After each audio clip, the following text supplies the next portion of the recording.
Hello students, आइए सुनते हैं बिहारी के दोहे भाग 5 की व्याख्या। कहत नटत रिझत खिजत मिलत खिलत लजियात। देखिए यहाँ पर क्या है कि एक भरे हुए भवन में नायक और नायिका बैठे हुए हैं, ठीक है, और वो आंखों ही आंखों में एक दूसरे से बातें कर रहे हैं। देखिए कहत कि नायक जो है वो नायिका से प्रेम का निवेदन करता है आंखों आंखों में। नटत तो नायिका इनकार कर देती है। रिजत नायिका के इनकार करने पर भी नायक खुश हो जाता है, रीझ जाता है, प्रसन्न हो जाता है।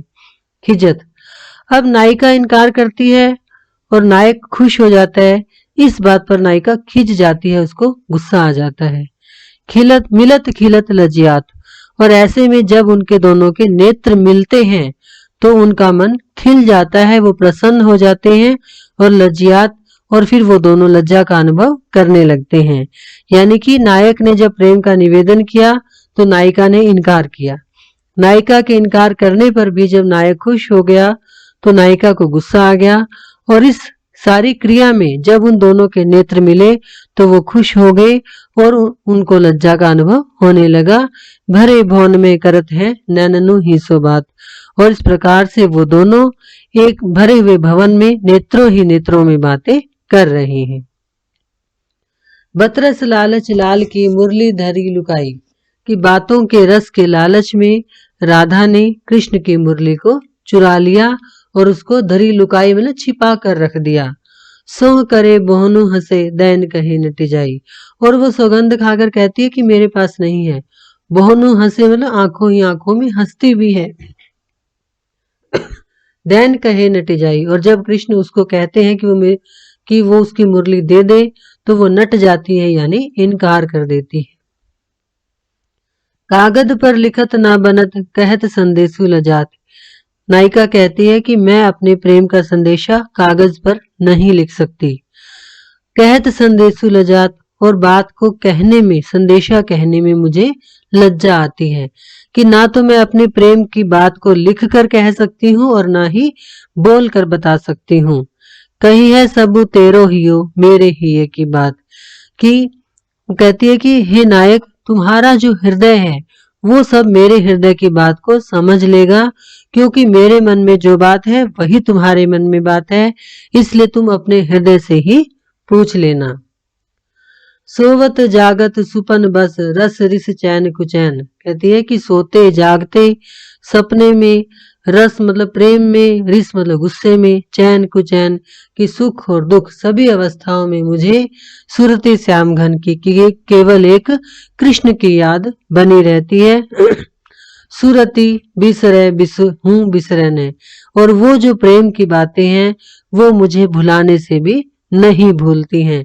कि नायिका को हमेशा हर अवस्था में कृष्ण की याद बनी रहती है और वो भुलाने से भी वो जो प्रेम की बातें हैं वो उसको भूलती नहीं है। नेहू न नैननु को कछु उपजी बड़ी बलाई, कि प्रेम नहीं, इन नेत्रों को तो कोई और ही बड़ी बला लग गई है। क्यों? नीर भरे नित प्रति रहे, कि ये मेरे नेत्र हमेशा नीर से, जल से भरे रहते हैं। तऊ न प्यास बुझाई, फिर भी इनकी प्यास नहीं बुझती। देखिए जल का काम है प्यास को बुझाना, है ना, लेकिन नायिका के जो नेत्र हैं वो जल से भरे रहते हैं पर उसकी प्यास कभी नहीं बुझती, क्योंकि उसके नेत्रों को जल की नहीं, किसकी प्यास है? अपने नायक को देखने की। इसलिए वो कहती है कि केवल प्रेम नहीं है, इन आंखों तो कुछ और ही बला लग गई है, कोई और ही रोग लग गया है, क्योंकि हर रोज जल से भरे रहने पर भी इनकी प्यास कभी नहीं बुझती। लाल तुम्हारे विरह की अग्नि अनूप अपार, सरसे बरसे नीर हूं झर हूं मिटे न झार। हाँ देखिए कहती है कि हे नायक या हे लाल, मतलब जो कृष्ण है, तुम्हारे विरह की जो अग्नि है वो बड़ी अनूप और अपार मतलब अपरंपार है, मतलब अद्भुत है। सर से बरसे नीर हूं, क्योंकि तुम्हारे विरह की अग्नि में जलने से मेरी आंखों से हमेशा नीर बरसता रहता है। लेकिन झर हूं मिटे न झार, लेकिन वो जो जल बोलते हैं ना, जैसे आग की लपट की झाल लगती है, यानी कि वो उसकी जो जलन होती है, वो मेरे हृदय से जो जलन है, विरह की अग्नि से जो जल रहा है, वो जलन कभी नहीं मिटती। यानी कि आग को जल से मिट जाना चाहिए था, बुझ जाना चाहिए था, पर तुम्हारे प्रेम की वजह से मेरी आंखों से आंसू बहते रहते हैं, लेकिन वो जो विरह की अग्नि है वो कभी भी नहीं बुझती। कौन सुने कासों कहूँ सूरत बिसारी ना, कहती है कौन सुनेगा, किससे कहूँ, तुम्हारी ये जो सूरती, ये जो याद है मुझसे बिसरती नहीं है, भूलती नहीं है, कि मेरे मन की कोई बात नहीं सुनता, ना ही कोई जानता, कि तुम्हारी जो याद है वो मुझसे कैसे भूलेगी। बदा बदी जो लेते हैं ए बदरा बदरा, बदा बदी लगाना ना, होड़ लगाना, कि जैसे बादलों ने मेरी आंखों से होड़ लगा रखी है, कि मेरी आंखें भी निरंतर बरसती रहती हैं और बादल भी निरंतर बरसते रहते हैं, तो ऐसा लगता है कि जैसे कि मेरी मतलब बादलों की एक होड़ सी लगी हुई है, और वो मुझे तुम्हारी जो याद है वो कभी भूलने नहीं देते।